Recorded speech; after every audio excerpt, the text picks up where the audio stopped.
श्री असाउद्दीन ओवैसी। बहुत बहुत शुक्रिया सर। स्पीकर सर, मैं ये वक्फ तरमीमी बिल की मुखालिफत में खड़ा हुआ हूं। किसी एक शायर ने बड़ा अच्छा कहा था, जब भी ज़मीर और ज़र्फ का सौदा हो दोस्तों, जब भी ज़मीर और ज़र्फ का सौदा हो दोस्तों, कायम रहो हुसैन के इनकार की तरह। सर, ये वक्फ तरमीमी बिल भारत के गयूर मुसलमानों के ईमान पर, इबादत पर एक हमला है। नरेंद्र मोदी की हुकूमत ने इस मुल्क की सबसे बड़ी अक़लियत के खिलाफ एक ऐलान जंग कर दिया, और ये जंग ना सिर्फ मेरे जिस्म पर है, बल्कि मेरी आज़ादी पर, मेरी समाजी और माशी मार्जिनलाइजेशन पर है, मेरी शहरियत पर है, मेरे मदरसे, मस्जिदों, खानखाहों और दरगाहों को निशाना बनाया जा रहा है। और ये हुकूमत सच्चाई को नहीं बयान कर रही है कि ये तरमीमी बिल से मुसलमानों का तहफ़्फ़ुज़, तरक्की और गुर्बत का खात्मा होगा। ये सरासर झूठ है। सर, अगर आप आइन के आर्टिकल 14 को देखेंगे तो उसमें लिखा हुआ है इक्वल प्रोटेक्शन। अब आप देख लीजिए सर कि हिंदू, सिख और जैन को और बौद्ध को उनके एंडोमेंट में तहफ़्फ़ुज़ मिलेगा, क्योंकि उनका एंडोमेंट बाय यूजर बरकरार है और उनका एडमिनिस्ट्रेशन उनके हाथ में होगा।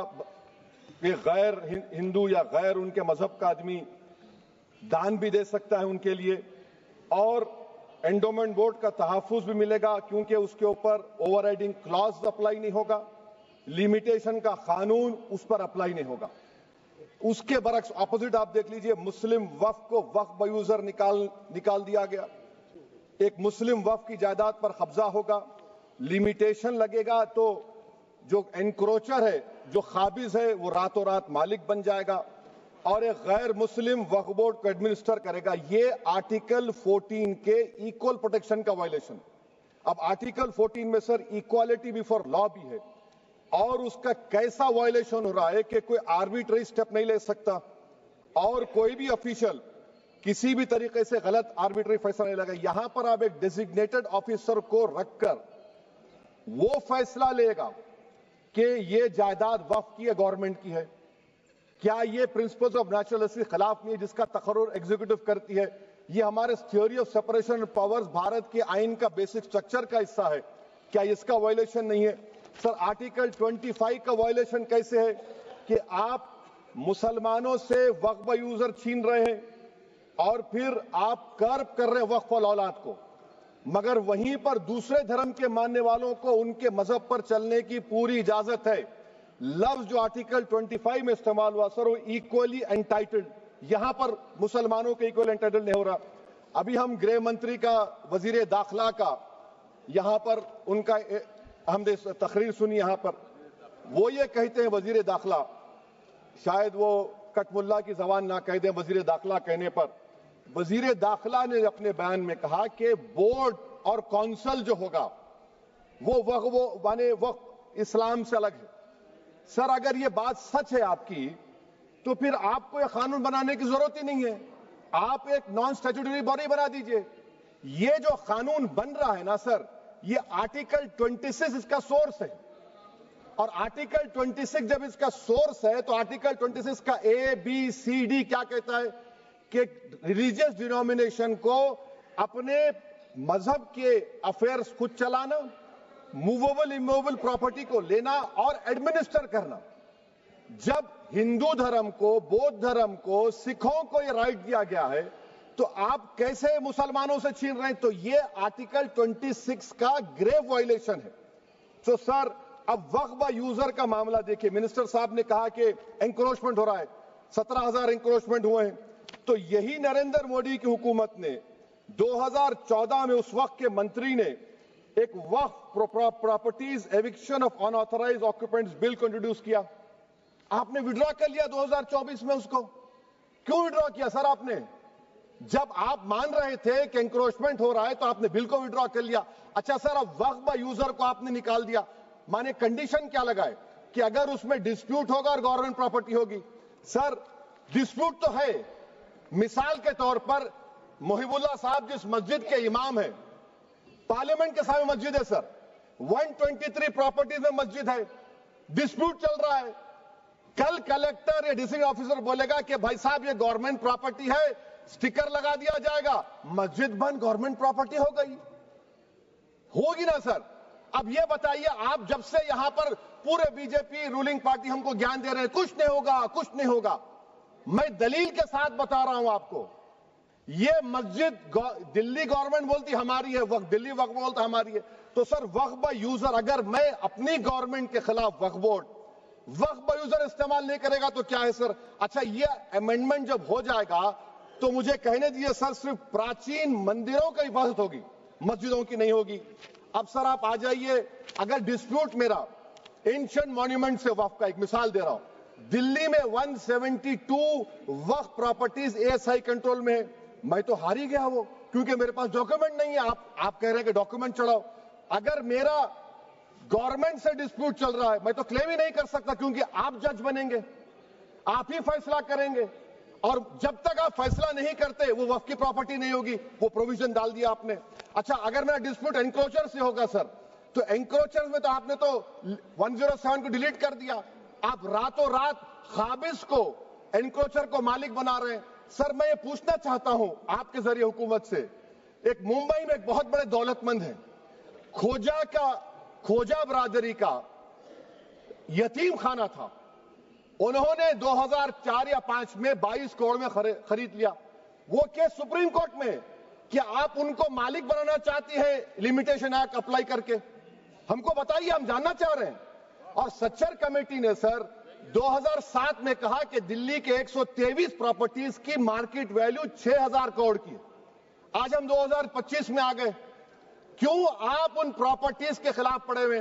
1976 में उस वक्त के वजीर आजम इंदिरा गांधी लेटर लिखा, इसको आप दे दीजिए, मगर आप उसको मानने को तैयार नहीं है। तो सर और एक जो झूठ फैलाया जा रहा है, management empowerment efficient development, sir this bill takes any management from the hands of Muslims, disempowers the waqf in comparison to any other stakeholder, takes away the efficiency of administration and hampers development.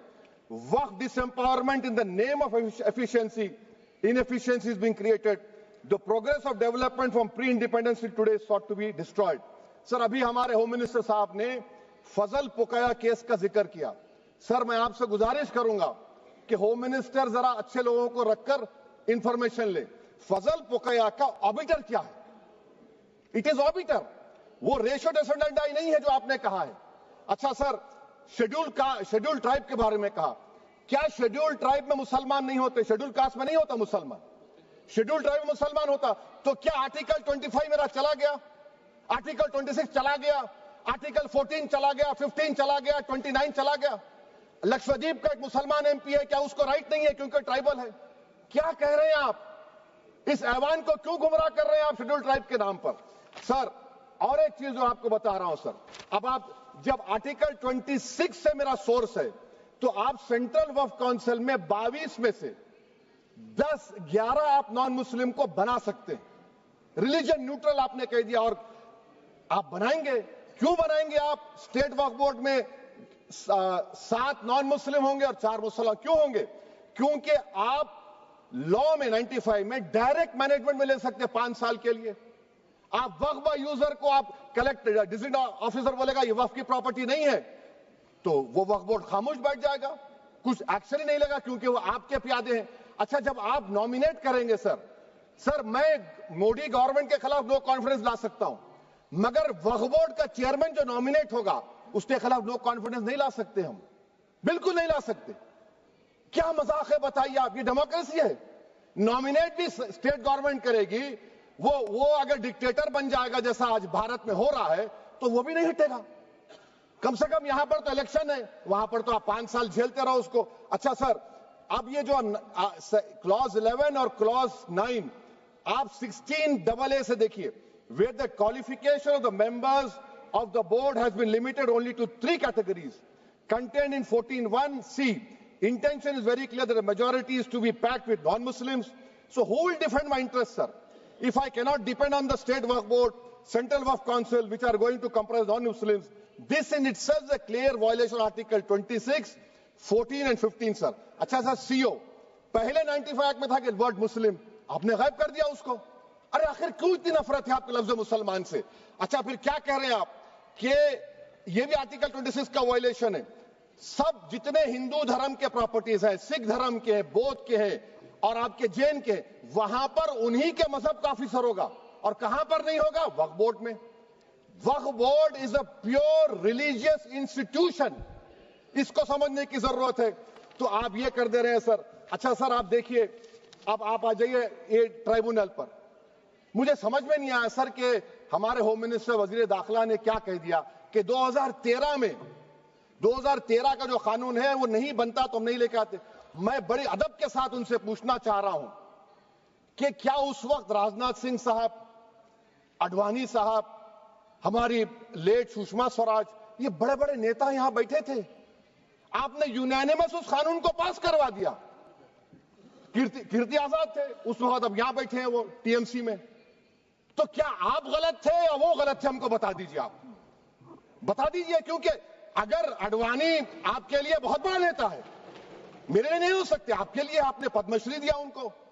मोहतरमा सुषमा स्वराज की जबरदस्त तकारीर का मैं कायल हूं। वो बैठकर उस 2013 को यूनानिमस पास कर दिए। मुझे कंफ्यूजन है कि क्या अमित शाह, नरेंद्र मोदी बड़े हैं या अडवाणी बड़े? आपके लिए आप तय कर लीजिए।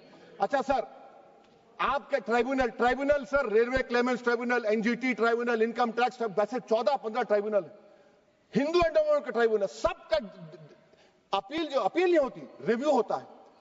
गृह मंत्री सरकार कह रही है कि नहीं, रोक दिए, रोक लगा। कैसे रोक लगाते हैं? रिव्यू और अपील में तो फर्क होता है ना सर। आप ही कह रहे हैं कि पूरे कोर्ट्स में बैकलॉग है और आप अपील कर रहे हैं। अच्छा सर, रिटायर्ड डिस्ट्रिक्ट जज 95 में सिटिंग डिस्ट्रिक्ट जज था, जो एडमिनिस्ट्रेटिव कंट्रोल था सीजीआई साहब, उसको निकाल दिए। अच्छा सर, अब आप अभी हमारे मंत्री साहब ने कहा trust, sir Shri Sai Baba trust 2004, वो ये कहता है जो ऑफिसर उसमें काम करता उसको साई बाबा का डिवोटी होने चाहिए और उसको डिक्लेरेशन लिख के देना पड़ेगा। यहां पर हो रहा तो यहां पर क्यों नहीं हो रहा? अच्छा सर, आप फिर देख लीजिए, ये आपका हो गया सर। हाँ, अब अमित शाह साहब ने सेक्शन 2A के बारे में कहा और उन्होंने इस बात का इकरार कर लिया कि दाऊदी बोहरा के लिए यह बनाया गया है। मगर मैं आपके जरिए से गवर्नमेंट से पूछना चाह रहा हूं, आपने तो उस प्रोवाइजो में दाऊदी बोहरा का नाम ही नहीं लिखा। आपने उनको भी थैंक यू कर दिया, उनका नाम क्यों नहीं लिखा आपने? और सर, और गवर्नमेंट क्या कर रही है?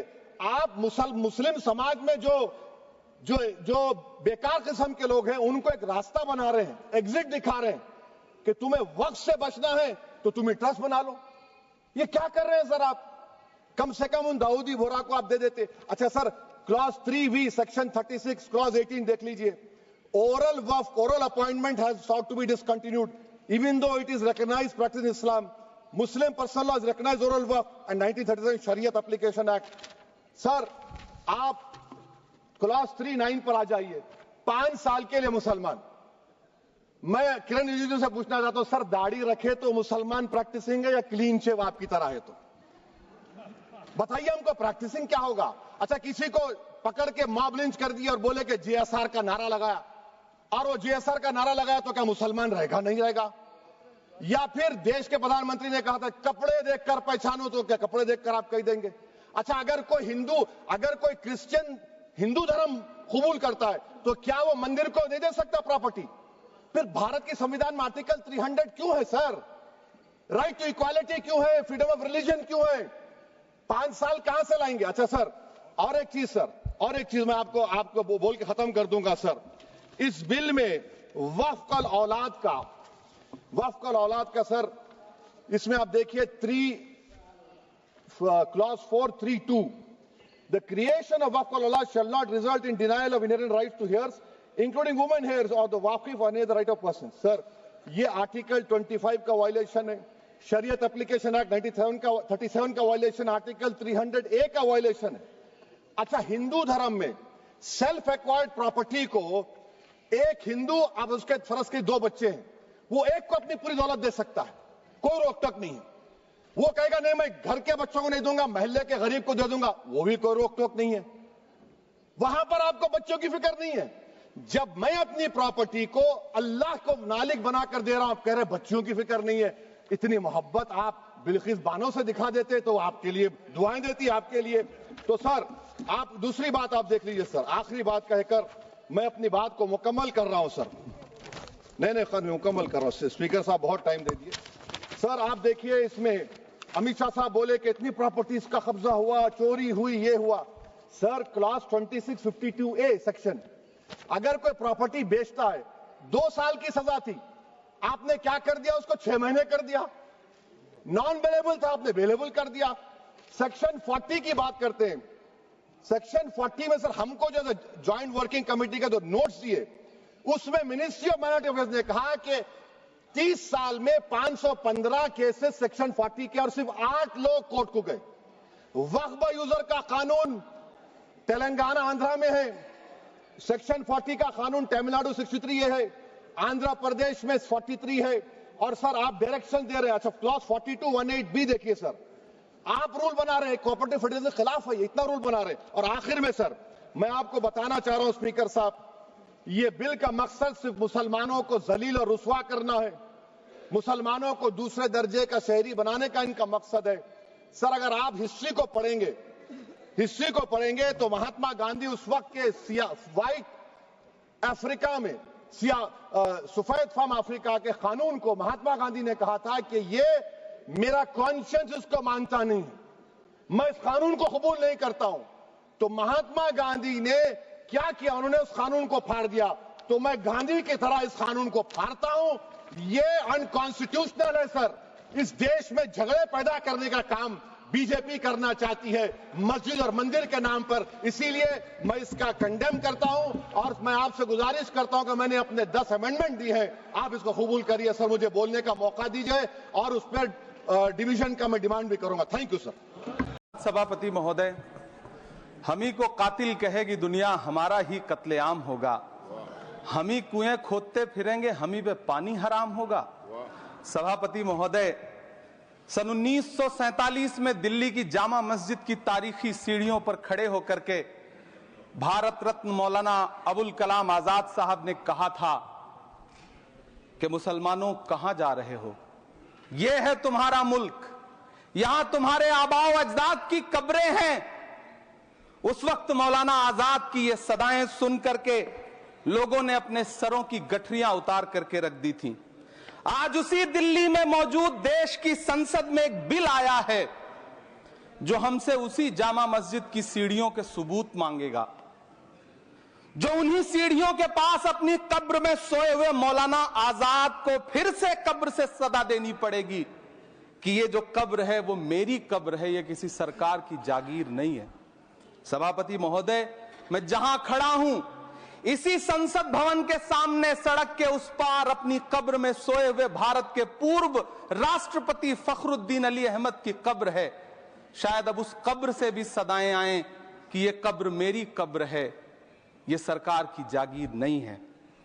सभापति महोदय, मैं वक्फ कानूनों में किए जा रहे संविधान विरोधी बदलावों के खिलाफ बोलने के लिए खड़ा हुआ हूं। संविधान का आर्टिकल 14 हो, 29 हो, 30 हो, चीख चीख कर कहता है कि देश में सब बराबर के हकदार हैं। आर्टिकल 26 कहता है कि सबको अपने अपने मजहबी कामों के लिए मंदिर, मस्जिद, गिरजाघर, गुरुद्वारों का निर्माण करने का हक है और उसका रखरखाव का भी हक है। लेकिन डॉक्टर बाबा साहब अंबेडकर के संविधान को हर दिन कुचलने वाली ये सरकार देश के मुसलमानों से नफरत में इतनी अंधी हो गई है कि खुलेआम देश की संसद में देश सरकार के माइनॉरिटी मिनिस्टर साहब और होम मिनिस्टर साहब झूठ बोलते हैं और देश को गुमराह करते हैं, झूठ शब्द असत्य बोलते हैं। सरकार ने इस बिल का नाम उम्मीद रखा है। मंत्री जी कल से इसे देश के मुसलमानों के लिए नई उम्मीद बता रहे हैं। नहीं मंत्री जी, न तो यह बिल मुसलमानों के लिए नई उम्मीद है और न ही उम्मीद की नई किरण। सभापति महोदय, भाजपा ने पूरे देश में वक्फ के नाम पर कई सारे झूठ फैलाए हैं। आइए आज उनकी सच्चाई पर बात करते हैं। वक्फ ट्रिब्यूनल को ऐसे बताया जाता है जैसे वक्फ ट्रिब्यूनल कोई मजहबी खाप पंचायत हो। सभापति महोदय, जबकि सच्चाई यह है कि वक्फ ट्रिब्यूनल भी तो सरकारी न्यायिक विभाग है जिसमें सरकार द्वारा नियुक्त जज होते हैं। जिसमें प्रशासनिक अधिकारी होते हैं, कहीं ऊपर से थोड़ी आ गए। सभापति महोदय, देश के गृह मंत्री जी ने इसी सदन में कहा कि वक्फ ट्रिब्यूनल के फैसले के खिलाफ कोई कोर्ट नहीं जा सकता, जबकि सच यह है कि वक्फ एक्ट 1995 की धारा 83(9) के तहत हाई कोर्ट वक्फ ट्रिब्यूनल के फैसले की न सिर्फ समीक्षा कर सकता है बल्कि उसे बदल भी सकता है। सच तो यह है कि वक्फ बोर्ड खुद अपनी जमीनों के लिए कई सारी कोर्ट में मुकदमे लड़ रहा है। सभापति महोदय, दिल्ली की जिन 123 संपत्तियों को लेकर कल माइनॉरिटी मिनिस्टर, होम मिनिस्टर साहब और अभी आदरणीय नेता सदन बात कर रहे थे, आइए उनकी सच्चाइयों पे भी बात करते हैं। 1911 में जब अंग्रेजी हुकूमत ने कोलकाता के बजाय दिल्ली को राजधानी बनाने का फैसला किया, तो रायसीना हिल्स के चारों तरफ जो मुसलमानों की ढेर सारी जमीनें थी उनको एक्वायर किया गया और लुटियन को इसकी तामीर की जिम्मेदारी सौंपी गई। सेंट्रल विस्टा की तरह लुटियन जोन का मेगा प्लान तैयार हुआ, लेकिन उस वक्त के मुसलमानों ने उस वक्त की अंग्रेजी हुकूमत से अपनी इबादत गाहों को बचाने के लिए लड़ाई लड़ी। मामला ब्रिटिश गवर्नमेंट तक पहुंचा। तब यह तय हुआ कि वो जो धार्मिक स्थल हैं उन्हें जस का तस रहने दिया जाएगा। इंडिया गेट के बगल वाली मस्जिद हो, जाप्तागंज, सुनहरी बाग मस्जिद हो, पार्लियामेंट रोड वाली मस्जिद हो, ऐसी 123 संपत्तियों के मैनेजमेंट के लिए 1913 में मुसलमान वक्फ वैलिडेशन एक्ट बना और उसके बाद एक नया शहर बसाया गया जिसे लुटियंस जोन का नाम दिया गया। फिर 1943-45 के बीच एक और समझौता हुआ आजादी से पहले, उसके तहत काफी सारी वक्फ जायदादों को सुन्नी मजलिस औकाफ बनाकर उसके अंडर किया गया ताकि उसकी देखरेख की जा सके। गृह मंत्री जी 2 दिन से सदन में जो बात कह रहे हैं वो दरअसल 123 संपत्तियां उसी सुन्नी मजलिस औकाफ के तहत आती है। सभापति महोदय, आजाद भारत आजाद हुआ। आजादी के बाद भारत में 1954 में वक्फ एक्ट लागू हुआ, जिसकी धारा 9 के तहत 1964 में केंद्रीय वक्फ काउंसिल का गठन हुआ। दिल्ली की वही 123 प्रॉपर्टीज को 1970 में सर्वे गजट करके गजट नोटिफाई किया गया। इसके निपटारे के लिए पूर्व प्रधानमंत्री इंदिरा जी के द्वारा 1974 में एक बर्नी कमेटी बनाई गई। बर्नी कमेटी ने 1976 में इन 123 संपत्तियों को दिल्ली वक्फ बोर्ड की संपत्ति होने की रिपोर्ट सौंपी। उस रिपोर्ट के आधार पर 1984 में कांग्रेस सरकार ने उन 123 प्रॉपर्टीज को दिल्ली वक्फ बोर्ड को सौंपने का फैसला किया, जिसके खिलाफ विश्व हिंदू परिषद कोर्ट गई। मामला 2011 तक पेंडिंग रहा। फिर 2011 में कोर्ट ने सरकार को आदेशित किया कि इसका निपटारा करो। तब 2013 में तत्कालीन यूपीए सरकार ने दिल्ली की उन्हीं 123 जायदादों को बर्नी कमेटी की सिफारिशों के मुताबिक वक्फ बोर्ड के हवाले किया। यही वो प्रॉपर्टीज हैं जिनके नाम से गृह मंत्री जी कल से कांग्रेस को कोस रहे हैं। फिर आई 2014 में भाजपा की सरकार, जो तब से इन जमीनों को हड़पने की साजिश कर रही है। जिस बिल को मुसलमानों के हुकूक की हिफाजत करने वाला बिल बताया जा रहा है, उसी को पेश करने के लिए और उस पर बात करने के लिए लोकसभा में भाजपा सरकार के पास एक भी मुस्लिम सांसद नहीं है। जिस वक्त, मैं लोकसभा कह रहा हूं, सुना करिए, जिस वक्फ बिल को मुस्लिम महिलाओं को हक दिलाने वाला बताया जा रहा है, उसे संसद में पेश करने वाली पार्टी के पास न तो राज्यसभा में, न लोकसभा में, न देश की किसी विधानसभा में एक भी मुस्लिम महिला सदस्य नहीं। कल किरण रिजिजू जी कह रहे थे कि रेलवे की जमीनें देश की जमीनें हैं, डिफेंस की जमीनें देश की जमीनें हैं। हां मंत्री जी, हैं, बिल्कुल हैं। ये जो वक्फ की जमीनें हैं, ये हमारे पुरखों ने धार्मिक कामों के लिए डोनेट किया है, तो हम भी तो इसी देश के नागरिक हैं, हम भी तो इसी देश के बेटे हैं, तो वक्फ की जमीनें भी तो इसी देश की जमीनें हैं। उनको पराया क्यों बोलते हैं आप? सभापति महोदय, अशफाकुल्लाह खान जब फैजाबाद की जेल में फांसी के फंदे पर झूल रहे थे, तो इसी देश की जमीन के लिए झूल रहे थे ना। सभापति महोदय, अंडमान की जेल में काला पानी की सजा काटकर अपनी जान देने वाले मौलाना फजले हक खैराबादी हो या शेर खान अफरीदी हो, वो भी तो इसी जमीन के लिए अपनी जान दे रहे थे ना। सभापति महोदय, पाकिस्तान के खिलाफ लड़ते हुए अपनी जान देने वाले महावीर चक्र विजेता ब्रिगेडियर उस्मान हो या पाकिस्तान के पैटर्न टैंक उड़ाने वाला परमवीर चक्र विजेता वीर अब्दुल हमीद हो, वो भी तो इसी जमीन के लिए अपनी जान दे रहा था ना। और मंत्री जी, मैं इस सदन में अलग ऐलान ये कहता हूं कि जब भी इस देश की जमीन को लहू की जरूरत होगी, आपसे 2 कदम आगे इमरान खड़ा मिलेगा, ये मैं आपसे यकीन दिलाते हुए कह रहा हूं। सभापति महोदय, मैं सरकार से कहना चाहता हूं, हमसे हमारी इबादत गाहें तो मत छीनिए ना, हमारे घरों पे बुलडोजर तो मत चलाइए ना, हमारी कब्रों में तो हमें सुकून से सोने दीजिए ना। सभापति महोदय, माइनॉरिटी मिनिस्ट्री का बजट कट करके, मुस्लिम बच्चों की स्कॉलरशिप बंद करके अब सरकार कह रही है कि हम वक्फ की आमदनी से गरीब मुसलमानों का भला करेंगे। गुजरात की बेटी बिल्किस के बलात्कारियों की रिहाई के बाद उन्हें माला पहनाने वाली लोगों के नेता ये कह रहे हैं कि यह बिल मुस्लिम महिलाओं को उनका हक दिलाएगा। धन्यवाद मोदी जी, क्या बढ़िया सौगातें मोदी दे रहे हैं आप। पहले हमें गुजराते मोदी दिया, आप सौगाते मोदी दे रहे हैं। लेकिन यह सरकार इतना याद रखे कि इसी ठसक के साथ देश की संसद में सीए का कानून भी लाया गया था और कहा गया था बड़े बड़े भाषण देकर के कि पड़ोसी देशों से हिंदू भाइयों को ला करके यहां नागरिकता दी जाएगी। लेकिन मैं आपके संज्ञान में लाता हूं सर कि पिछले इतने दिनों में इनसे नागरिकता लेने के लिए 2000 व्यक्ति भी नहीं आए, जबकि इसके उलट इन्हीं की सरकार में पिछले 10 साल में 15 लाख से ज्यादा भारतीयों ने भारत की नागरिकता छोड़ करके दूसरे देश में जाकर के बस गए। यह हुआ उस कानून का अंजाम। सभापति महोदय, इसी तरह की जिद के साथ किसानों के खिलाफ भी कानून लाए गए थे। जिस तरह आज वक्फ के फायदे गिनाए जा रहे हैं, उसी तरह से किसानों को भी कृषि कानूनों के फायदे गिनाए गए थे। लेकिन अंजाम क्या हुआ? 700 किसानों की शहादत लेने के बाद सरकार को अन्नदाता किसानों के सामने घुटने टेकने पड़े और कृषि कानून वापस लेने पड़े। जिल्ले इलाही, जमहूरियत जो है वो नफरत और ठसक से नहीं चलती है, अकड़ से नहीं चलती है, उसमें सबकी हिस्सेदारी जरूरी है। कल देश के माइनॉरिटी मिनिस्टर ने लोकसभा में खड़े होकर एक शेर सुनाया था कि मुझसे कोई बदगुमा न हो, तो मैं उन्हें एक शेर सुनाना चाहता हूं कि मैं आज जद पे हूं तो इतना खुशगुमान न हो, मैं आज जद पे हूं तो इतना खुशगुमान न हो, चराग सबके बुझेंगे हवा किसी की नहीं।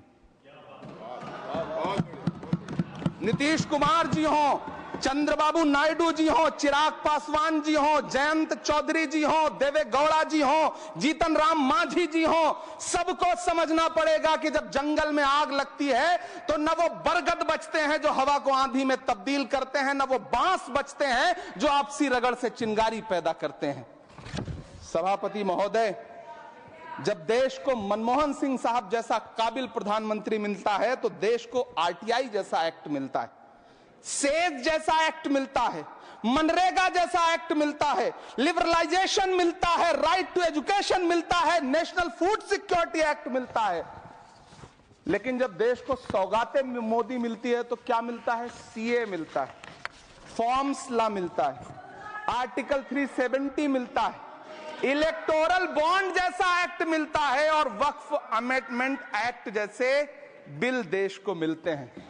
मुझे तो अपने हमवतन भाइयों से पूछना है कि आपको अपने बच्चों की तरक्की, खुशहाली और नौकरी की दरकार है या फिर मुसलमानों की दान की गई जमीनों को लूटकर धन्ना सेठों को देने की साजिश करने वाले कानून की?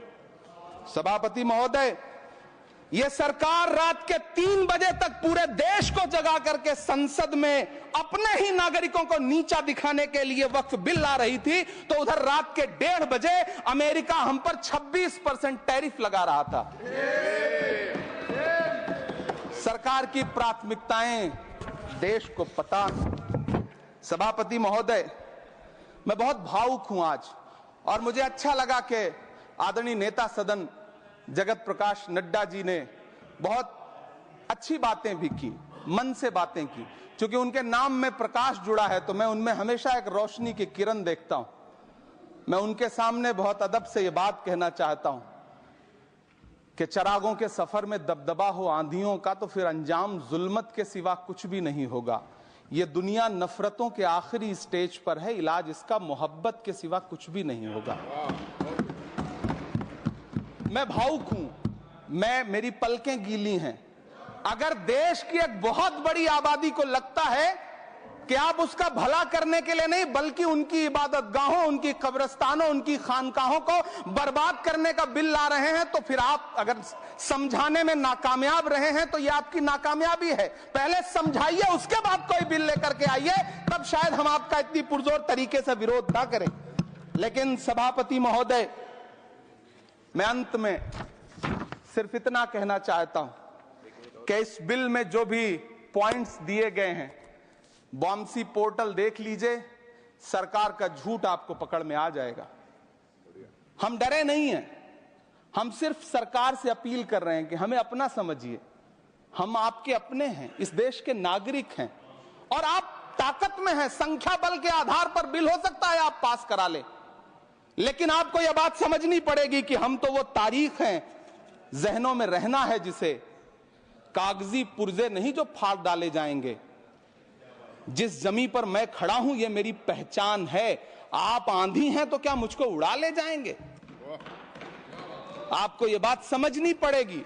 आपको अगर इतना विपक्ष की तरफ से पहले जेपीसी में इतने सारे पॉइंट्स आए और उसके बाद कल से लोकसभा में और राज्यसभा में सुझाव आप सुनने को तैयार नहीं है, लोगों की शंका को दूर करने के बारे में आप बिल्कुल सोच नहीं रहे, बस आप कह रहे हैं यह बिल उम्मीद की नई किरण है। नहीं साहब, इसे भले किरण जी लेके आए हैं लेकिन ये उम्मीद की नहीं बल्कि नाउम्मीदी की किरण है। और इस देश की एक बहुत बड़ी आबादी इस बात से खदशे में है, शक में है कि आप सीधे उनकी जमीनों को लूट करके धन्ना सेठों को बेचना चाहते हैं। मेरी अब भी आपसे अपील है कि इस बिल को वापस लीजिए। यह बिल कहीं से आपके अपने नागरिकों के लिए अच्छा नहीं है। यह बिल सिर्फ इस देश के मुसलमानों को नीचा दिखाने का और अपने एक ऐसे मतदाता वर्ग को खुश करने का बिल है जिनको इस बिल के पास हो जाने से कुछ मिलेगा भी नहीं।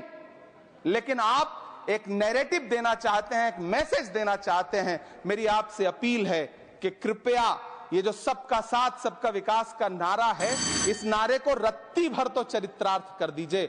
बहुत बहुत धन्यवाद।